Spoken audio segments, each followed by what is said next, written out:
what is up, everyone? Welcome back to another episode of the Renegade Roundtable podcast. Here, I am Jeffrey Kirby.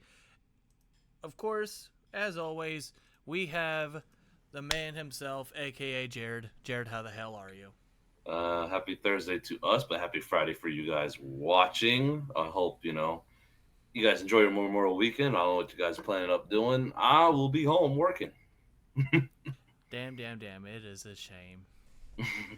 It is a shame. But, yes, I know it's going to be a great weekend for me. So, it's going to be a fun time for everyone. Memorial Day is always one of those fun weekends because it's like really the beginning of summer, and it's like, away we go. Yeah, it's always summer. It's always summer. Well, it's always summer. Congratulations to you and all your weather success. Us here in Northeast Ohio, where I am at, not so much. So for those who get to be a part of that, congratulations to you and all your weather success. And we'll probably be saying congratulations to you and all your success to a possible Alex Highsmith extension. So we'll be saying congratulations to all of his financial success. If you're the Pittsburgh Steelers, if you're Omar Khan, would you give Alex Highsmith a contract, an extension right now? Yes. Yes. I like how you said easy. Easy. It's mostly a yes. Well, even though the production from last year, I know he wasn't, didn't show a lot, but he was good. So here's what's interesting about that. Now, I have a personal tie to this because I know his father, Mr. Sam Highsmith. We've had him on the podcast before. Still an awesome man. He's incredible. So of course I want to see him stay with the Steelers. Mm-hmm. At the end of the day, I kind of am starting to juggle around how I really feel about this because, like I said, on a personal level, of course I do because, I know his father and all that. Mm-hmm. But on the other hand, do you really want to, let me ask you this. So you're saying yes. Mm-hmm. Right now, what would be the ideal annual value, per year? What would you want to give him? Well, the report that came out, how much were we thinking? I'm thinking 17, 15, that range a year. Do you want to pay? And let me ask you this, because you already have one of the highest paid defense. In 2022, you did have the highest paid defense last year, $108 million. Now this year, you're fifth or sixth. So you're still up there in top paid defenses in the NFL. You have, 20-something million to TJ Watt, which, of course, rightfully deserved. Mm-hmm. But do you want to spend, if that's the case, 15? Do you want to spend $15 million a year on another pass rusher who, when you look at what he really did so here's the thing. When you're wanting to pay that kind of money, this isn't Lamar Woodley to James Harrison, where you both know that they were good players, but they were just on the same team. It almost feels like Alex Highsmith, in a way, has to be with TJ Watt in order for him to be good. Now, you can say, well, of course, there's nothing wrong with that, and there's not. But when you're talking about making the kind of money and trying to spend the kind of money that you're going to have to spend for that, I'm not sure. I almost wonder if, and this is what's ironic, is because you're going to be spending even more money with this option in 2024. I wonder if they would go with the possibility of the franchise tag. If they want to see what he does for multiple more years, because we all know his rookie year was a backup behind Bud Dupree. Then 2021, he got his, first real crack at it. Didn't have a whole lot of production. 2022, he does have some production, but when it mattered most for him, he really didn't do a whole lot when TJ Watt was out. If you wanted to earn your money and say, listen, I am that dude, if he would have went out, and balled out while TJ Watt was out, this would be a whole entirely different discussion. But since he really did it, it makes me give cause to pause. I agree. Totally agree. But, you know, you don't expect TJ Watt to be out. I get where you're coming from. When he's out, the defense changes, but you gotta. I don't know how long would you give him an extension if you're not sure. Let's say if you want to give him one, if you're not sure. It's almost like in the way. Do you give him like a maybe like a year, like a 2-year extension, maybe 2-year deal? Now, if you're gonna give him a 2-year deal, you wonder if the AAV is gonna be a little bit higher. So if it's like a 2-year. I don't know. Oh. Like 2 to 3 years would be okay with me. If it's a 3-year, I would almost like to get him at like 12 to 13. Now, will that happen? I'm not so confident in that. Or do you risk, let him play it through the season, and if he balls out or not, depending. Like, let me say this. So you look at, let's talk about, and I understand, like, his main role is going after the quarterback and getting sacks. Let's look at this. So in the time that TJ Watt was out, so he had 3 sacks that first game against Cincinnati. Incredible. What was the factor? TJ Watt was on the opposite side. So you go after that. The game against New England, we were there. None. Game against Cleveland, had 1.5. Okay. The Jets, 1, 0, 1, 0, 0. So he only had 1.5, 2.5. He only had about 3 sacks. It looks, about 3.5 sacks while TJ Watt was out. That's my concern. Like, in all, when you say he had 14.5 sacks, that's pretty good. Pretty damn good if you ask me. But when you put it into some context and say, he had 3 sacks the first game, which again, I'm not like that's a very, very good game, and without that, we lose that game. But after that, you have a stretch where if you're trying to become one of those higher paid pass rushers in the NFL, you kind of need to, like, especially when you're on the opposite side of the best pass rusher in the National Football League, maybe if you want to really prove to the front office, I am that dude, as my group chat is trying to FaceTime me. If you're trying to get one of those highest paid contracts for that position, or even just get a contract of that nature, you want to ball out there. I totally get it, but you got to put it in somewhat. I get the numbers, don't show the greatest when TJ Watt was out.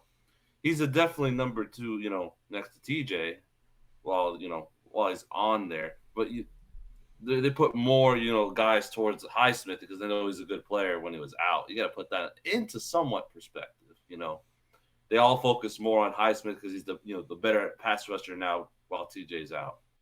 Because you got the other side. You got to put not too much. You get what I'm saying, though, right? Yeah, I get it. And here's something to keep in the back of our heads. What is something that we discussed before the NFL draft? They need another pass rusher, and you ask why. Well, and exactly why.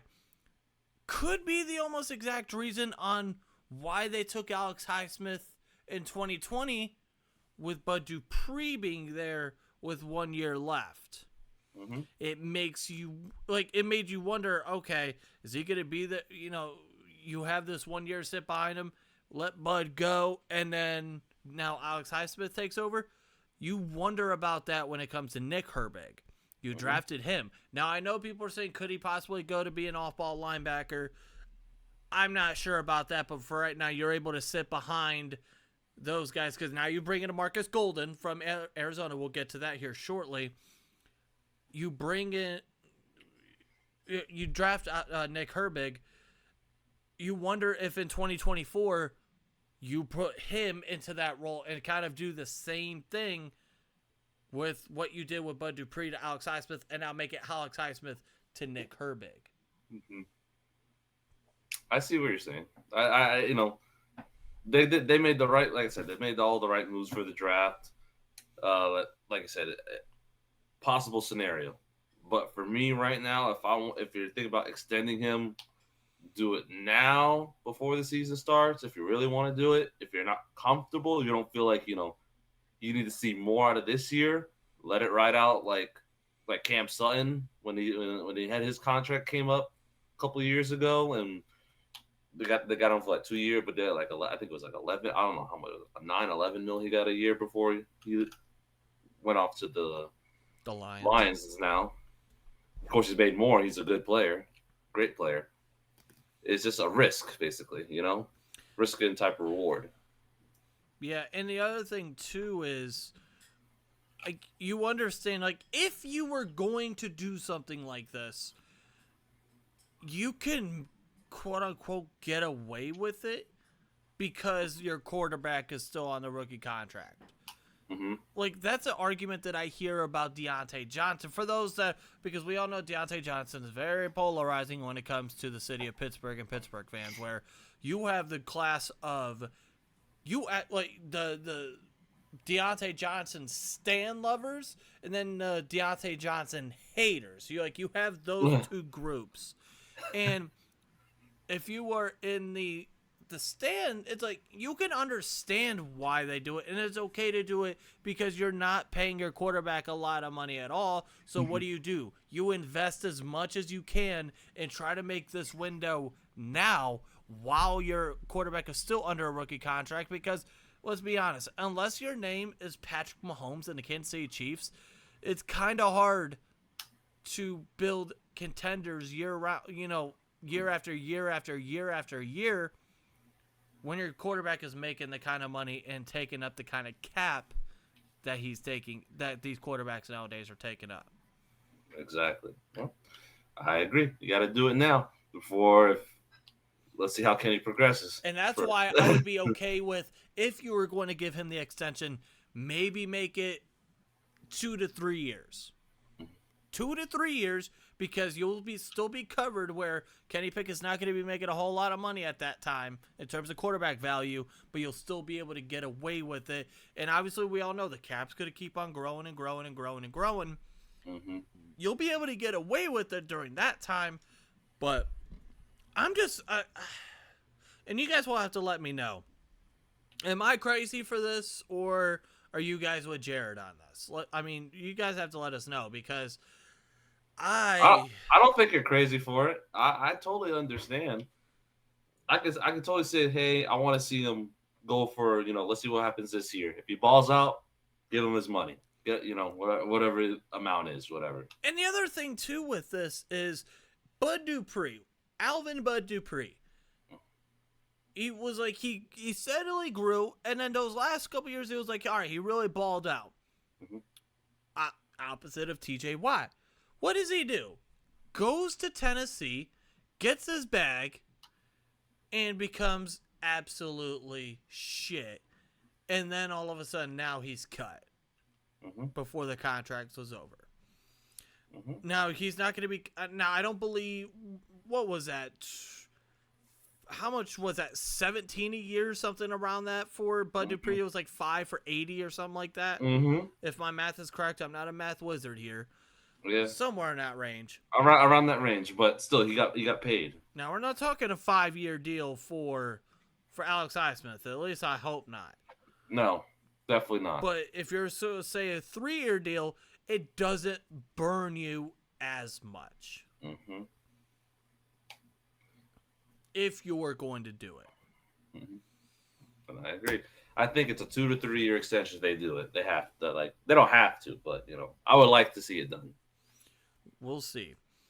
Speaking of pass rushers, we have another pass rusher who has been acquired and coming to the 4-1-2, and that is none other than Markus Golden, the former Arizona Cardinal. Now, Markus Golden, he's 32 years old. He did play in all 17 games last year. He had 14 starts last year. Didn't have the greatest years, only 2.5 sacks, only 7 tackles for loss. You look at his 2021 season, he had 11 sacks. Well, he played in 16 games, only started 5. He had 11 sacks and 10 tackles for loss and 19 quarterback hits. He's, for 32 years old, you're not going to be paying him a whole lot of money. He's going to be fine. He's exactly what we needed. He's the number 3. Yeah, he's the veteran number 3 pass rusher that we need, because what happened? Here's like Omar Khan. I see exactly what he's thinking, and a lot of Steeler fans are seeing this as well. They looked at what happened last year. They said, "Oh, TJ's out. We still have Alex Highsmith, but our number 3 was Malik Reed." A B. So what do you do instead? It's like, okay. We know that TJ Watt doesn't play 100% of the snaps. He plays about 80% of the snaps. Okay. You want to have that backup, that third rotational guy, to where if TJ Watt were to get hurt, or if Alex Highsmith were to get hurt, or just for the simple fact of giving those guys, being able to give those guys breathers, and being able to give TJ Watt the ability to take those breathers. So in the fourth quarter, when we're going to need him most, he can be as fresh as he can. And then that's when he could cause havoc and make those clutch plays that we saw a lot of in 2021, the last time that he was fully healthy for a full season. So you look at that, because here's the interesting stat about this. The Steelers last year, from the outside linebacker, from the linebacker position, only had 1 sack. That was from a guy that was not named TJ Watt or Alex Highsmith. 1. So it's pretty much, if it wasn't those guys, and then obviously mixing in Cam, you weren't getting a whole lot of nothing. If Markus Golden was able to give me 4 sacks, 4 to 5, I'll be happy. I'm okay with that. It's like, okay, you've done your job. You've been able to make plays for us when you have gotten the opportunity. He's going to be pretty stout in the run game, so that's a good thing. So it's like he's not just a situational pass rusher. He's going to be able to stay in on running downs as well, where he's going to be able to make plays in the run game. He was 9th in the NFL in pass rush win weight Wow, I can't speak. Great. I can't speak today. But yeah, he was top 10 in that category. We'll just keep it at that, so I don't try to keep on messing this up. Because we all know people love that kind of analytical stat. So at the end of the day, not a bad signing at all. I'm actually pretty happy about it. And Steelers fans aren't expecting a whole lot out of it, but it's kind of, you understand why they're doing it. And I don't think this is going to end up burning in our face like it did with Melvin Ingram. No, oh yeah, definitely. I think if he really understands his role, he knows he's the number 3 guy, for sure. Like it's pretty obvious for everyone to know. Yeah, and with TJ Watt, he was asked about this. Markus Golden played with JJ Watt. And JJ and TJ, exchanged conversations because, that's what brothers typically would kind of do. And JJ had nothing but good things to say about Markus Golden, so that's a good start as well. Yeah, great. I'm excited. It's a great another piece. The con artist strikes again. The con artist strikes again. How many times, I wonder, if I could have wanted to turn this into just episode number whatever. The con artist strikes again, part 7. Which, by the way, real quick, I do want to say something. Let me get off track for half a second here. I need to relook this up. We're actually getting very close to... Oh, I got to turn my phone off airplane mode. I forgot I did that. We're getting pretty close to episode 100. Oh, wow. We are getting pretty close. So this is going to be episode 94. So we're only a few weeks out. We're about a month and a half out from episode 100. We'll also be just under a month away from the 2-year anniversary of the Renegade Roundtable podcast. So Nice. It is. It comes to realize, damn, I've been doing this for 2 years already with this. Obviously, you came Been here on for a late in while. the process, and Feels like a while. yeah, this has been so fun though.